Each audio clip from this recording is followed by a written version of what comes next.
नमस्कार, आप देख रहे हैं डेली न्यूज 9। मैं आपके साथ आंचल। आइए चलते हैं आज की खबरों की ओर। मैं डॉक्टर अमरजीत वाघ, मैं चाइल्ड न्यूरोलॉजिस्ट हूँ। मैंने बच्चों का मेंदु रोग और मिर्गी रोग विशेषज्ञ मैं नागपुर में प्रैक्टिस करता हूँ। यहाँ पे लिटिल ब्रेन सेंटर के नाम से मेरा। बच्चों में मिर्गी होने के कारण बहुत अलग है। जैसे बड़े लोगों में कभी अगर एक्सीडेंट हो जाए या ब्रेन में कोई ट्यूमर आ जाए उसके कारण मिर्गी के लक्षण पाए जाते हैं, लेकिन बच्चों में मिर्गी का कारण बहुत अलग है। जैसे जन्म के बाद अगर बच्चा रोता नहीं है या जब बच्चा माँ के साथ है तो मदर को कोई इन्फेक्शन हो रहा है, जो इन्फेक्शन बच्चे तक पहुँचा जिसके कारण बच्चे के ब्रेन का विकास नहीं हुआ, या डिलीवरी के तुरंत बाद बच्चे को कोई इन्फेक्शन हुआ है, ब्रेन का इन्फेक्शन हुआ है जिसको अपन मस्तिष्क ज्वर बोलते हैं, उनके कारण अगर फीड्स आती है तो ये मिर्गी के कुछ लक्षण हम मान सकते हैं। उसी तरह जेनेटिक, जिसको आनुवांशिक, जरूरी नहीं है कि फैमिली में रन हो रहा हो, बट अगर उनके खुद के बच्चे के जीन्स इस प्रकार से है कि उनको मिर्गी की प्रवृत्ति है तो उनको फीड्स के लक्षण, मिर्गी के लक्षण आ सकते हैं। उसी तरीके से एक मेटाबॉलिक डिसऑर्डर हम बोलते हैं, माने केमिकल संबंधित समस्या है जिनमें केमिकल्स के कारण बॉडी में फीड्स आने की संभावना होती है। तो ये अलग अलग कारण मिर्गी के बच्चों में हो सकते हैं। फर्क एक तो कारणों में है जो मैंने बताया, ट्रीटमेंट में भी थोड़ा बहुत फर्क है, और तीसरा फर्क है कि मिर्गी के लक्षण जो बड़ों में और बच्चों में अलग किस्म के हो सकते हैं। हम सबको एक ही मिर्गी का प्रकार पता है, हाथ पर टाइट करो, आंखें ऊपर घुमाए, मुंह से फेस निकले तो हम बोलते हैं कि ये मिर्गी है। बट बच्चों में काफी अलग अलग तरीके से ये लक्षण आ सकते हैं। जैसे अचानक से बच्चा एक तरफ देखता रहे, आप उसको आवाज दे रहे हो फिर वो आपकी तरफ ध्यान नहीं दे रहे, जिसको हम अब्सेंस एपिलेप्सी बोलते हैं।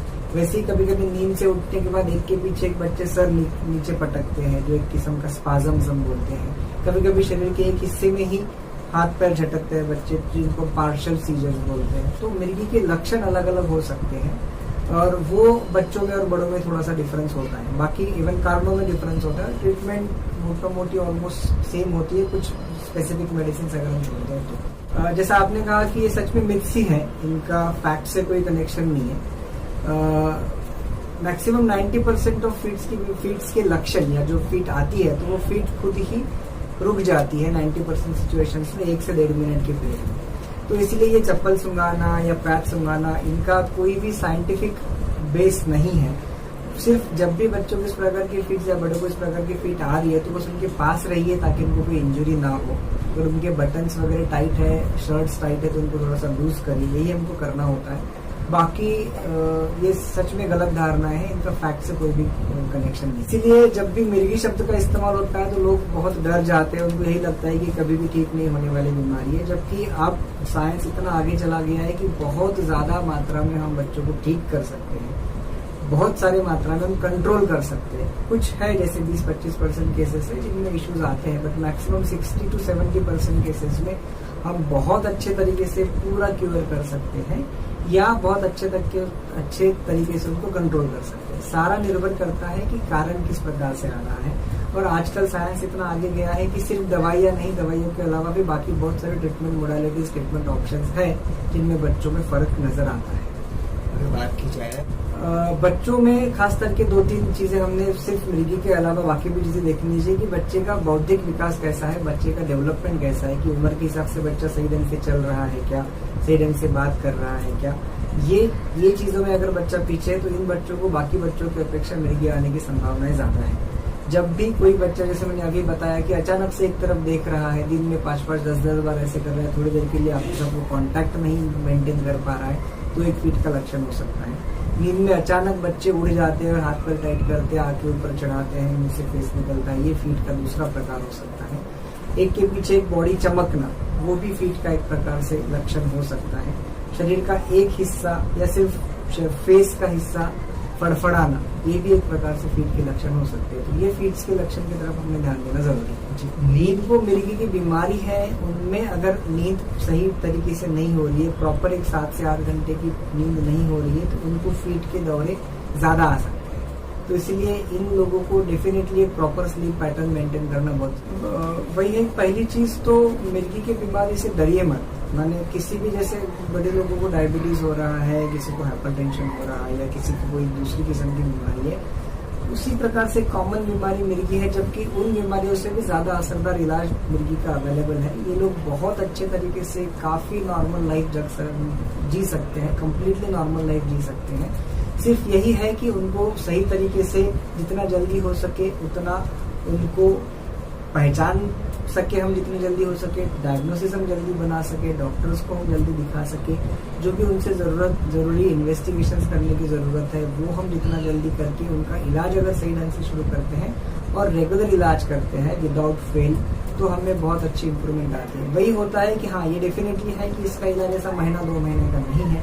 अगर इलाज शुरू हुआ तो बहुत 2-3 सालों तक बहुत बार मेडिसिन देनी होती है। वो अगर हम सही तरीके से, बहुत अच्छे तरीके से करते हैं, कोई भी चीज़ अगर हम माने तो उसका इलाज करना आसान है। अगर कोई चीज़ हम नहीं मानते तो फिर उसका इलाज मुश्किल हो जाता है। तो पहला तो ये है कि हम मान लें कि भाई ये बीमारी है, तभी जाके हम आगे उसके लिए कुछ कर पाएंगे। तो ये डेफिनेटली ध्यान में रखना जरूरी है कि हम इलाज शुरू करेंगे तो डेफिनेटली हमको उसमें रिजल्ट दिखने वाले हैं। जैसे मैंने बताया कि मैं बच्चों का मस्तिष्क और मिर्गी रोग विशेषज्ञ हूँ, तो मेरे यहाँ पर इसी प्रकार के पेशेंट्स आते हैं जो फीट संबंधित, जिनको फीट्स आती है, जो ब्रेन के हिसाब से पीछे है, जैसे वो चल नहीं पाते, बात नहीं कर पाते, उनको कुछ ब्रेन इन्फेक्शंस होते हैं, कुछ मेटाबॉलिक डिसऑर्डर्स होते हैं। तो इन बच्चों का ट्रीटमेंट हमारे यहाँ होता है, जिनमें हम बच्चों का EEG करके देखते हैं।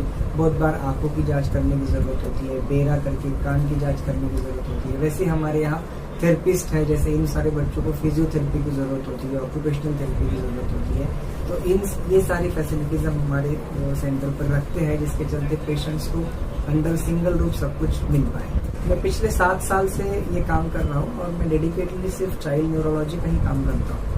सच में वही एक सेटिस्फैक्शन है, बाकी तो सब मोह माया है। सिर्फ वही एक है जिसके लिए हम डॉक्टर ने काम करना चाहिए।